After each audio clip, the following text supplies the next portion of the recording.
In this video, I'll show you how to change the rear wiper of your Prius C or Prius Aqua.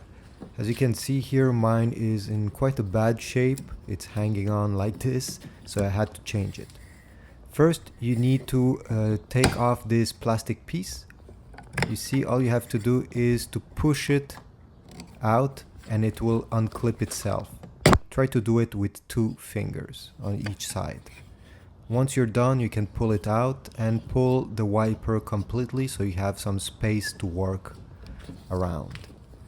Okay, now what you need to do is to grab the wiper this way and you're gonna apply some pressure, you see, twisting it like I did.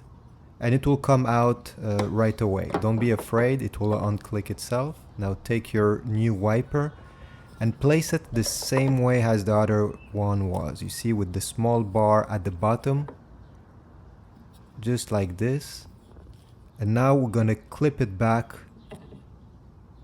right over here, align it, push it a bit, and now you're gonna twist it the other way so this piece comes inside. Take your hand and here we go. You're gonna hear a click. And just make sure that it's stable, that everything is correctly installed. Put it back and put the cap, the plastic cap back, and you're done. So thanks for watching, and well, I'll see you in the next one.